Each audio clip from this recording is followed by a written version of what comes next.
The False Politics of Revisionism. Article by Nerses Kopalyan, published on December 23, 2025, on EVN Report. Revisionism is not only an instrument of historical denial or a process of strategic grandstanding and deception. It is a concerted attack against the inner solidarity of a people. At the substantive level, revisionism is an inverted assault against the historic basis of collective identity building. To challenge the present, it seeks to erode the credibility of the recent past. It operates as a calculated process of narrative construction that is an exercise in the mocking and devaluing the collective will of a people. More to the point, the revisionism in Armenia and in the broader region is a form of alternative reality construction that seeks to disrupt a national ethos. It is the bread and butter of an illegitimate elite that endeavors to proliferate a certain political pathology of misery as the reigning value system. It is the greed of a failed and discredited grouping of political operatives endeavoring to rehabilitate and extol the faux values of a bankrupt doctrine of the past. At its very heart, not only is revisionism intellectually dishonest, it is intellectually insulting. It is the mantra of a once oligarchic class who now frolic in Armenia's political landscape as the orphans of Russian duplicity. In no uncertain terms, revisionism is the byproduct of the deprived Soviet legacy and the underdeveloped post-Soviet system. It is the creed of the modern despot. The Velvet Revolution was the sovereign act of the Armenian people against the arbitrary authority of an illegitimate political elite. It was the collective voice and will of the Armenian people, suppressed for decades, reclaiming its right to political action. The Velvet Revolution was an act of defiance against corruption, inequality, injustice, and oppression. It was a watershed moment in the modern history of the Armenian people, a defining act of the post-independence generation. Whatever political developments that came after the Velvet, whatever criticisms, disagreements, rage, frustration, or disappointment that came after, and whatever transpired in the domain of governance, elections, public support, or the uneven course of democratic development, none of it negates that moment in time, that 1 month in 2018 when hundreds of thousands of people rose up against arbitrary rule and changed history. Questioning, challenging, critiquing, or rejecting any and all developments after the Velvet Revolution is not an act of revisionism.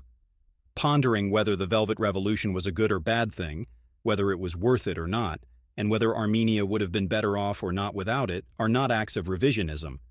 What is revisionist, however, is the process of altering historical developments, facts, and processes to construct a post-facto narrative. What is revisionist are claims that deny the reality of the Velvet, that deny the agency, will, and sovereign act of the Armenian people. What is revisionist is the conspiratorial storytelling and myth construction, that the Velvet was some foreign implanted movement, that it was some hidden operation of trickery against a stupid but well-intentioned people that miraculously managed to deceive an entire people to act against its own interests. Indeed, revisionism is not only intellectually dishonest, but to an entire people, it is intellectually insulting.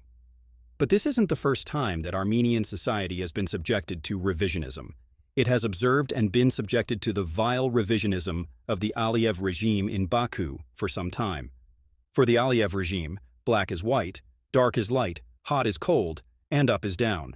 There is no substantive historical truth, but rather a revisionist recreation of an alternative reality that defines the regime's projected reality. Armenian civilization never existed. It was the Caucasian Albanians. Haydar Aliyev did not lose the First Karabakh War. It was anti-national sentiments and a failed military leadership. The current Republic of Armenia is actually founded on territories that were taken from the Azerbaijani people, thus justifying the concept of Western Azerbaijan. It's not simply about distorting history, but rather revising the very foundations of what constitutes reality. It is a post-facto creation of that which did not exist. Revisionism, as a political tool, is the despot's desperate need to disrupt the continuity of truth, and in order to do that, it must go back and revise the very foundations of the event or phenomena at hand. Thus, modern Azerbaijani revisionists prostrate themselves at the altar of anti-Armenianness. Why then, in a similar fashion, do anti-democracy forces in Armenia follow a similar model, prostrating at the altar of revisionism? Contrary to the pathology of post-truth narratives, the The Velvet Revolution produced a politics based on compromise, calculation, and collectivity. Unlike the ethos of the revisionists, who espouse absolute politics, illusory claims, and exploitation of social cleavages, the Velvet rested its laurels on the doctrine of citizen agency, electoral legitimacy, and civil rights. Only the second autonomous act of the Armenian people since independence, all elections from 1996 to 2018 have been an exercise in robbing the authentic will of the people. The Velvet was the founding moment of Armenian democracy. In essence, this was the nativity of the Armenian state as a sovereign entity, for sovereignty can only be based on the people. It is here that we come full circle and better understand the aim of the revisionists. Revise the core so that you can challenge the present, or rather recreate the past, so that you can question the continuity of truth. The sole aim of the revisionists is to collapse the new democratic culture that the Velvet birthed, and in order for them to do that, they must follow a simple formula: discredit that birth through revisionism, and thus claim illegitimate that which was born. In this context, altering the historical truth that defines the Velvet Revolution is not, in any sense, a case of interpretive analysis of history. It is, by its very design, an assault against Armenian democracy and the sovereign act of its people. Revisionism seeks to construct a theoretical matrix of cynicism and distrust, sustained by a near-obsessive mythologization of their imaginary powers of prophesizing, the fatalistic collapse of Armenia. And this collapse has become its doctrine, a pseudo-ideology of fear-mongering, and in essence, the source of its hope. For revisionists, Armenia must fail. A successful, safe, peaceful, democratic Armenia stands as a direct challenge to their narrative. This covert, and at times overt, cheerleading of Velvet Armenia's collapse has bred a culture of inchoate radicalization. What has followed is the fanaticization of the political Armenian, where casual calls for the killing, hanging, raping, or torturing of elected officials and political leaders is normalized in the narratives, discourse, and public posts of online pundits and diasporan keyboard warriors. It is as though a distorted moral logic is at work, some perverse version of their inner Hannah Ardent, out of pity and out of love for humanity, be inhumane. And it is here where we see that for the revisionists there is zero tolerance for the reality of the Armenian condition. Armenian society has no agency and no integrity. It is, above everything, a victim of history, a helpless victim of the present, and as such it must be a subjugated victim of the future. In any and all iterations for the revisionists, victimhood is the predominant ontological core. Why? Because only victims need saving. Thus, Armenia needs to be saved from itself and its will to power. It must be saved from the cruelty of choice. Armenians cannot choose to deny victimhood, for revisionism demands fatalism. We are doomed without a savior. So, agency, choice, and sovereignty are an illusion, a lie superimposed on a simple people who don't know any better. This is the mantra of the modern Armenian revisionist. And so Armenia's democratic, yet imperfect leadership, regardless of the fact that they represent the choice and will of the Armenian people, must be severed as gangrened limbs in order to save the people.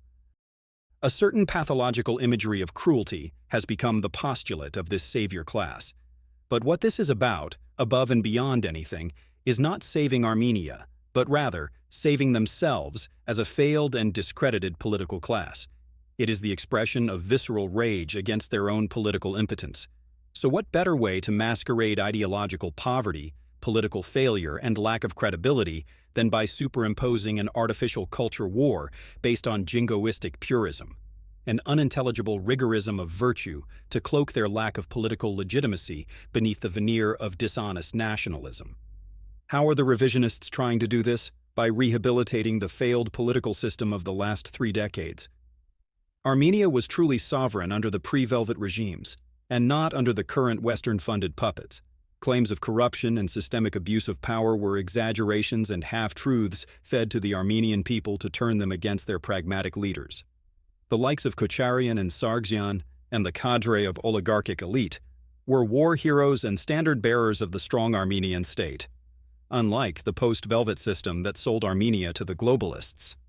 Between the conspiratorial and the nonsensical, The revisionists have been clinging to the primitivism of anti-democratic politics, while lacing their arguments with pseudo-theological and jingoistic ideas as substitutes for rational public discourse. This epistemic community of diasporan dinosaurs and high-astansi robber barons are seeking to construct a nostalgia for pre-Velvet Armenia, as if Armenian society is too stupid to understand that the harsh reality after the Velvet does not change the facts of the Velvet.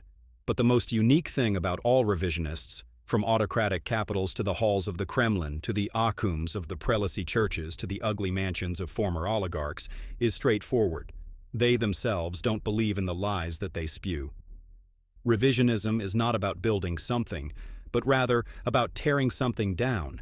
And as long as Velvet Armenia stands, as long as the Armenian people exercise their choice, and as long as sovereignty strengthens, the visceral rage of the revisionists will increase.